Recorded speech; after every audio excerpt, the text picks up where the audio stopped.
Thanks, Stanley. Welcome back to another Storytime video, everyone! So today's story is the last Christmas story that I'll be reading this year. But don't worry, I'll be back next year with more. And this is one that features a very popular character. I've already read his first book for you before once. And here is this week's book. It is Merry Christmas, Curious George. That's right, I'm reading another Curious George book finally. Oh, I think you can see the reflection of the camera in the book. It's a very shiny book, but that's very cool. Alright, let's get started, shall we? Margaret and H.A. Ray's Merry Christmas, Curious George. Written by Kathy Happa, illustrated in the style of H.A. Ray by Mary O'Keefe Young.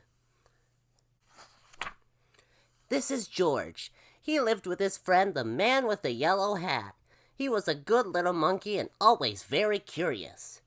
Today, George was visiting a Christmas tree farm. "You can help me pick out the perfect tree for our home," his friend told him. "Keep close to me while we look." George promised to be good, but little monkeys sometimes forget. The Christmas tree farm had more trees than George had ever seen. He found a very nice one right away, but then another caught his eye, and then one more, and then another. George was curious. How many Christmas trees could there be? Ooh, that's a big one. George could not resist climbing up the tallest tree to get a better view. He looked for the man with the yellow hat, but his friend was nowhere in sight. Two men tromped into the clearing. "There's our tree," one man told the other. The men cut down the tree and loaded it into a truck.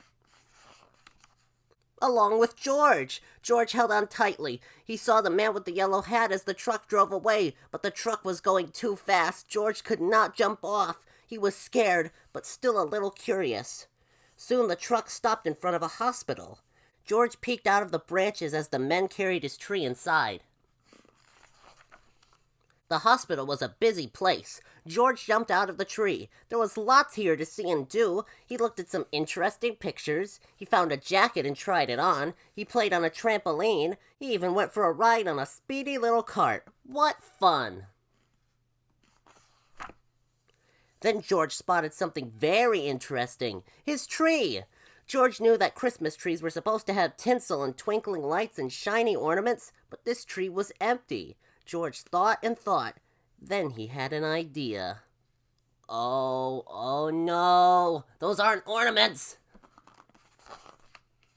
Next, George noticed a pile of gifts in the corner of the room. The gifts looked pretty, but George was curious. Could he make them look even prettier? This red bow would look much better on the green box, and the name tags might look nicer on different packages too. Oh no! A nurse arrived, and what did she see? A monkey! And he's making a big mess! A group of children crowded around the nurse. They were all patients at the hospital. Even though it was almost Christmas, the children were not smiling or looking happy. "Come along," the nurse said, picking George up. "I'd better get you out of here before you can ruin anything else." A girl with a cast stared at George's tree. Suddenly she giggled. "Look," she said, "it's my X-ray." A boy laughed. "And there's the balloon from my room."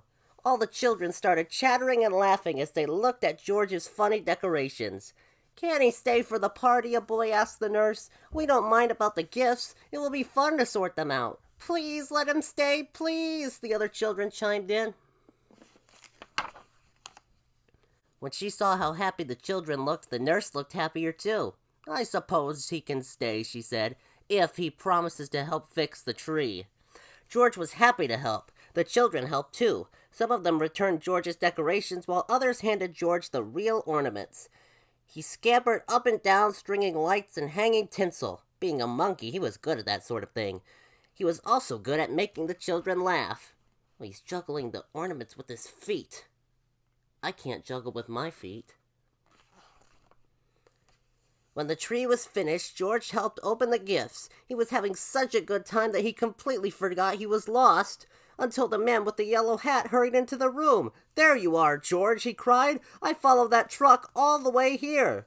George was very happy to be reunited with his friend. The nurse invited them both to stay for milk and cookies. Ho, ho, ho! Did someone mention milk and cookies?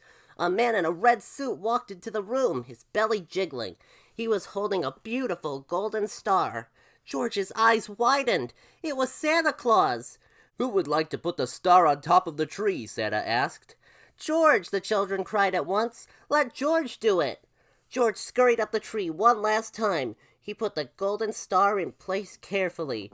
Merry Christmas, Curious George. Well, that was a pretty nice story. And I hope that you all at home have a very Merry Christmas. And if you don't celebrate Christmas, then I hope you have a great winter holiday. I know that there's a lot of holidays that take place around this season, and somehow a lot of them have to do with the same themes. They're all about being with family and giving gifts and stuff, and I think that's really sweet. So whatever holiday you celebrate this time of year, I hope it's a good one. So thanks for stopping by, and I'll see you all next week. See ya!